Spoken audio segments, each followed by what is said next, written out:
Imagine it's a quiet Tuesday night.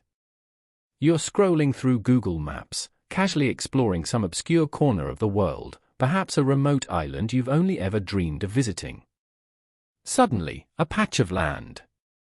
It's not a cloud, not a glitch. It's a deliberate, pixelated blur, or perhaps a complete blackout.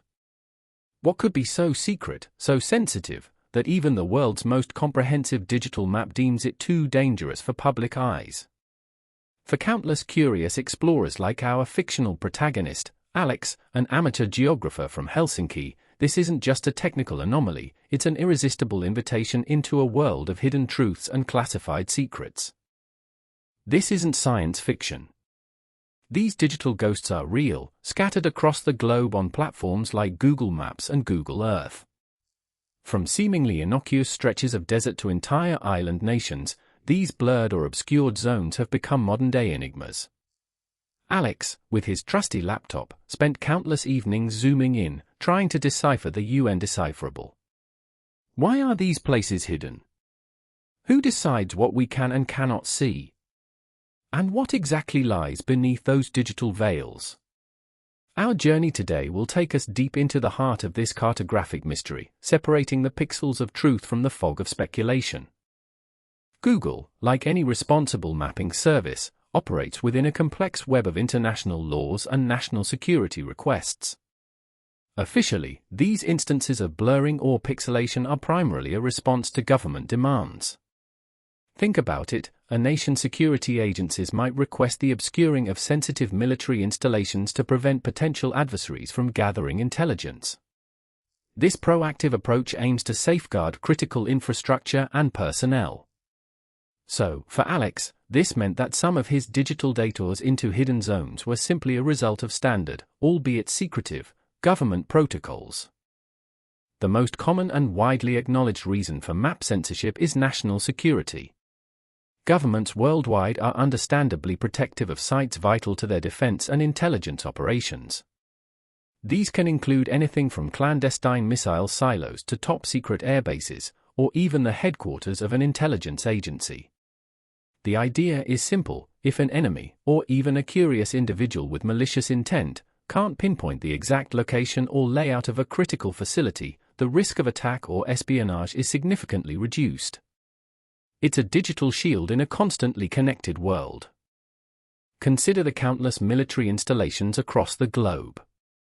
Many are openly visible, but a select few, especially those involved in highly classified research, development, or strategic defense, are routinely blurred. These aren't just barracks, they're often cutting-edge facilities where the next generation of defense technology is being conceived and tested. Alex found himself looking at several such regions, noting how some were completely blacked out, while others featured a lower resolution image, still rendering critical details indecipherable. This selective blurring reveals a nuanced approach to safeguarding national interests. But it's not just military bases. Many other government facilities, deemed critical for national operations or housing sensitive data, also find themselves under the digital veil. These might include certain communication hubs, nuclear power plants, high-security prisons, or even specific buildings within a country's intelligence apparatus. The motivations are similar: protecting vital infrastructure from terrorism, sabotage, or even just detailed reconnaissance by hostile actors. Alex often wondered about the sheer variety of locations that warrant such secrecy, highlighting the vastness of global security concerns. Another compelling reason for censorship involves advanced research and development centers, especially those dealing with proprietary technology or sensitive scientific experiments. Imagine a facility working on groundbreaking energy solutions, advanced biotechnology, or next-generation aerospace designs. The intellectual property and strategic advantage contained within these walls could be immense. Protecting these sites isn't just about security, it's about economic and technological competitiveness. A blurry patch on Google Maps could be guarding the future, or at least, the next big patent. While large government facilities dominate the discussion, map censorship also touches upon individual privacy. In some countries, private citizens can request that their homes or properties be blurred from Google Street View, though not typically from satellite imagery. However, there are instances where large private estates or facilities, particularly those owned by high-profile individuals or corporations, have requested blurring based on privacy concerns, often citing security risks. This introduces a fascinating legal and ethical debate. Where does public accessibility end and personal privacy begin in the digital age? With official explanations often vague or non-existent, these blurred zones become fertile ground for speculation. The human mind abhors a vacuum, and when faced with unexplained secrecy, it tends to fill that void with imagination. This is where internet myths truly flourish. For Alex, these online forums were a rabbit hole of theories, from the plausible to the utterly outlandish. The blurred pixels transform from government security measures into portals for aliens, secret bases for shadowy organizations, or even hidden entrances to ancient, lost civilizations. Perhaps the most enduring myth surrounding blurred Google Maps locations is the idea of hidden alien bases. The reasoning often goes, if a place is *that secret, it must be protecting something extraterrestrial. While incredibly captivating, there's no credible evidence linking any blurred map area to alien activity. These theories often gain traction due to the allure of the unknown and the human fascination with life beyond Earth. Alex, ever the pragmatist, understood that while the idea of a UFO hangar under a pixelated mountain was exciting, the truth was almost always more mundane, albeit still intriguing. Another popular theory involves secret societies, powerful cabals, or even fictional organizations operating out of these hidden locations. These myths often weave elaborate tales of global manipulation, ancient rituals, or clandestine meetings shaping world events. The blurring, in this narrative, is designed to conceal their operations from the prying eyes of the public. While secret societies have existed throughout history, the idea that they control vast, publicly accessible digital maps to hide their physical headquarters is, again, unsupported by any verifiable information. So why do these myths persist, even in the face of logical explanations? It's simple. The human psychological need for mystery and the thrill of uncovering a secret truth. In a world increasingly mapped and documented, these blurred areas represent one of the last frontiers of the unknown. They offer a sense of adventure, a challenge to common knowledge, and the tantalizing possibility that there's more to reality than meets the eye. Alex himself admitted to a certain thrill when first stumbling upon these hidden places, even as his logical mind sought factual answers. To understand censorship, it helps to understand how Google Maps acquires its imagery. It's a blend of satellite data from various providers, aerial photography, and street view cars. The raw satellite images are often high resolution. When a government or entity requests blurring, Google applies a filter or replaces the high-resolution image with a lower-resolution one, or even a completely blacked-out area. This process isn't always uniform, which explains the different types of obfuscation we see across the map. This leads to a fascinating cat-and-mouse game. As satellite technology advances, so too does the detail of available imagery. What might have been acceptably blurred a decade ago could now be discernible with modern tools.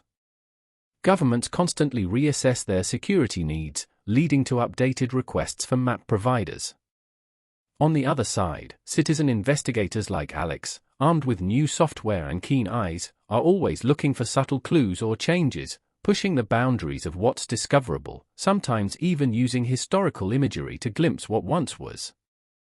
The pursuit of understanding these hidden locations has inadvertently fueled the growth of open-source intelligence, or OSINT. This involves gathering and analyzing information from publicly available sources to answer specific questions.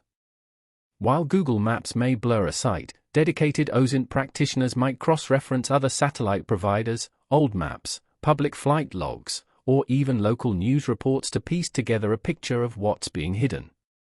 It's a testament to human curiosity and the power of distributed information. While we won't name specific, globally recognized classified sites to avoid re-amplifying unconfirmed myths, it's worth noting that many countries have requested extensive blurring.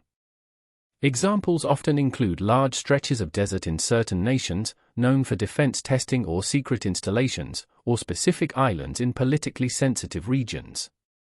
These are not arbitrary blurs, they represent strategic decisions made at the highest levels of government, confirming that the digital veils are indeed guarding very real and very important locations, even if we can only infer their nature. This constant interplay between secrecy and accessibility raises profound ethical questions. Should the public have access to all geographical information, or do national security and individual privacy concerns outweigh the principle of transparency? Google and other map providers walk a tightrope, balancing user expectations with governmental demands. For Alex, it was less about demanding to see everything, and more about understanding the why behind the blurring, the mechanisms, the justifications, and the societal implications of what we're allowed to see versus what remains hidden. It's important to remember that Google isn't the only mapping service out there. Other providers like Bing Maps, Apple Maps, and various national mapping agencies also implement similar blurring or censorship policies. The specific locations and extent of blurring can vary between platforms, sometimes revealing slightly more or less detail. This patchwork of digital secrecy further emphasizes that these are not isolated incidents specific to one company, but rather a widespread practice reflecting global geopolitical realities and security doctrines. As satellite imaging technology continues to improve, reaching resolutions where individual objects are clearly identifiable, the challenge for both governments and mapping services will only grow. What new methods of obfuscation will emerge? Will AI be used to automatically identify and blur sensitive areas? Or will the pressure for transparency eventually lead to fewer hidden spots? The landscape of digital secrecy is constantly evolving, presenting a continuous puzzle for those who seek to understand the unseen parts of our world. So, what began as a casual scroll for Alex, our amateur geographer, transformed into a deep dive into the complex world of cartographic censorship. We've journeyed through the confirmed facts of national security and classified research, carefully separating them from the exciting, yet unsubstantiated, internet myths of alien bases and shadowy cabals. The blurred patches on Google Maps are more than mere pixels, they are silent guardians of state secrets, economic advantages, and, occasionally, personal privacy. They remind us that even in our hyper-connected age, true mystery still thrives, just beyond the digital veil.